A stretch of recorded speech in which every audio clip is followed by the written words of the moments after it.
Hello students, देखिए IIT की series में जो अच्छे लेवल की प्रॉब्लम्स है उसमें हम आगे बात करते हैं। अब बोर्ड पे एक प्रॉब्लम देख रहे हैं, काफ़ी अच्छा प्रॉब्लम है और इसके 4 हमें ऑप्शंस दे रखे हैं। प्रॉब्लम क्या दे रखा है, मैं पहले उसे रीड कर देता हूँ।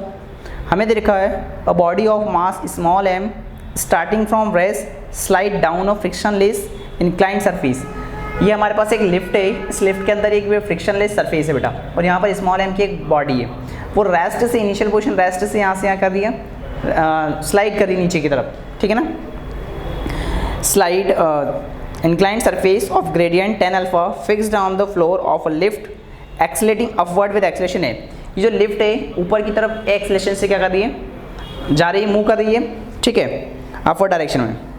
Taking width of the inclined plane as W, तो इंक्लाइंड प्लेन के ये जो विड्थ आएगी वो कितने मान लिए, डब्ल्यू मान ली, ठीक है। The time taken by the body to slide from top to bottom of the plane is, हमें क्या करना है बेटा, ये जो स्मॉल m मास का ब्लॉक है, इस ब्लॉक को यहाँ टॉप से बॉटम में आने का जो टाइम आएगा वो हमें कैलकुलेट करके बताना है। काफ़ी स्पेशल टाइप की प्रॉब्लम है, एनालिसिस करिए। सबसे पहली बात, यहाँ पे उसने बोल रखा है कि जो ऑब्जेक्ट बेटा ये कहाँ से आ रहा है, रेस्ट से आ रहा है। कहाँ से आ रहा है, रेस्ट से आ रहा है। अच्छा, हमें क्या निकालना है, यहाँ से यहाँ तक आने में जो उसको टाइम लगा है वो कैलकुलेट करना है, ठीक है ना। ब्लॉक नीचे आ रहा, लिफ्ट कहाँ जा रही है, ऊपर जा रही है। चलिए पहली बात, इक्वेशन ऑफ मोशन की बात करता हूँ। मुझे क्या निकालना है, यहाँ पे टाइम निकालना है। फर्स्ट चीज़, मुझे ये डिस्टेंस भी नहीं दे रखा है, मुझे ये डिस्टेंस ज़रूर दे रखा है। विड्थ कितना दे रखा, w। इक्वेशन ऑफ मोशन की बात करूँ तो क्या होती है हमारे पास, s equal to u t plus half of a t square, ठीक है। इनिशियल ये रेस्ट से स्टार्ट हो रहा है, तो क्या इसका इनिशियल वेलोसिटी 0, क्लियर है। तो यहाँ से कितना आ जाएगा बेटा, s equal to half of a t square. This is a relative, बात कर लेते हैं हम। रिलेटिव क्यों बेटा, क्योंकि लिफ्ट का एक्सेलेरेशन ऊपर है, ब्लॉक नीचे आएगा तो उसका एक एक्सेलेरेशन का कंपाउंड नीचे आएगा। अभी मैं हम फ्री बॉडी डायग्राम से बताएंगे। तो s इक्वल टू कितना आ गया, half of a t square. अगर मैं यहाँ से बात करूँ तो t स्क्वायर इक्वल टू इसका मल्टीप्लाई कर लीजिए, दिस इज 2s अपॉन में a, ठीक है ना, 2s अपॉन में a। तो यहाँ से t कितना आ जाएगा, under root of 2s upon में a रिलेटिव। ये हमारे पास टाइम आ गया था, इससे हम टाइम कैलकुलेट कर सकते हैं। चलिए सर, एक बात तो क्लियर हो गई। अब मुझे निकालना है क्या बेटा, यहाँ पर ये डिस्टेंस s निकाल लो, ठीक है। तो s कैसे निकाल सकता हूँ मैं, देखिए मेरे पास ये एंगल w है, ये एंगल कितना है आपके पास, अल्फा है। ये डिस्टेंस, इस पॉइंट को मैं o मान लेता हूँ, इसको मैं p मान लेता हूँ, क्या मान लेता हूँ, OP। तो यहाँ से अगर मैं बात करूँ तो क्या cos अल्फा बेस अपॉन में हाइपोटेनियस होता है, cos alpha is what, base upon में हाइपोटेनियस। बेस हमें गिवन है कितना, w, सो w अपॉन में OP and OP is what, OP equal to S मान ले, इक्वल टू कितना हो जाएगा, w अपॉन में cos अल्फा। मतलब मेरे पास एस की वैल्यू तो पता लग गई, cos अल्फा। अच्छा, एक चीज़ और क्लियर करते हैं, ठीक है। फ्री बॉडी डायग्राम से अगर मैं बात करूं तो यहाँ पर आपका जो ब्लॉक है, इस टाइप से ब्लॉक है, उसका mg कहाँ लगेगा बेटा, नीचे लगेगा।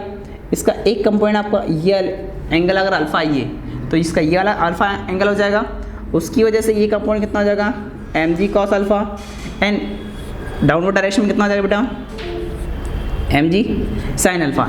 ये तो हमने किसकी बात करी, ब्लॉक की बात करी, स्मॉल m की। अच्छा, यहाँ पर लिफ्ट का भी इसमें एक रोल आएगा। लिफ्ट कितने एक्सेलेरेशन से आ रही, ऊपर।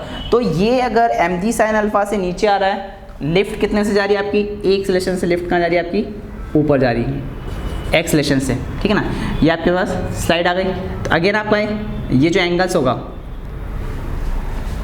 यहाँ पर इसका एंगल हमने ये मान लिया, ये कितना हो गया आपके पास, एक्सेलेरेशन ये हो गया।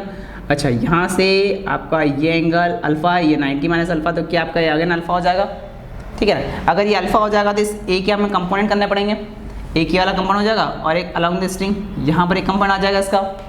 तो लिफ्ट के और ग्रेविटी के बीच में जो रिलेटिव एक्सेलेरेशन आएगा उसकी अगर मैं बात करूँ तो यहाँ से मैं ए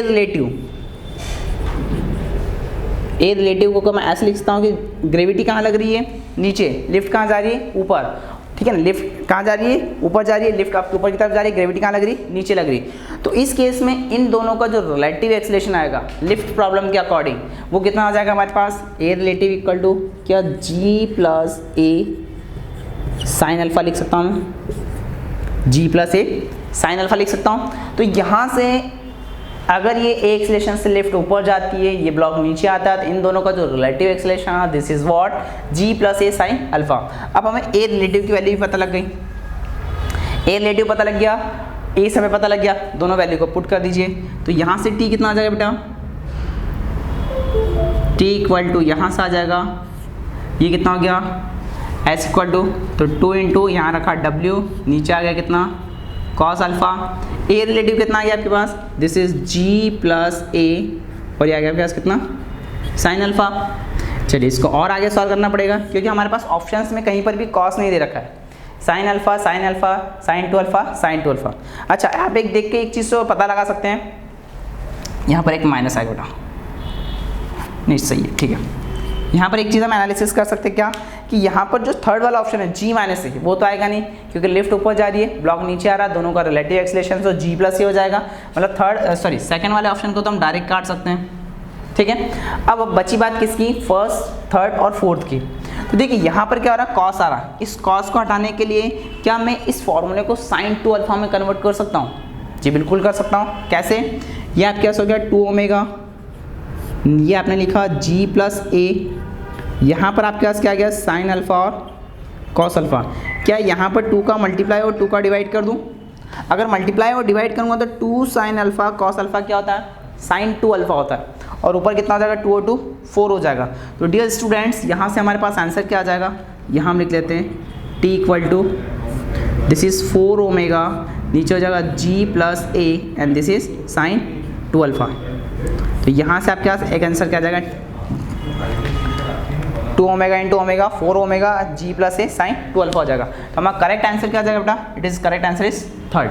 तो इस टाइप से काफ़ी अच्छा प्रॉब्लम था कि अगर लिफ्ट ऊपर जा रही है, इसको यहाँ से यहाँ तक आने में कितना टाइम लगेगा, वो कैसे करना है, एक्सेलरेशन का रिलेटिव कैसे लिखना, कैसे इस डिस्टेंस को हम मेजर करेंगे, ठीक है ना।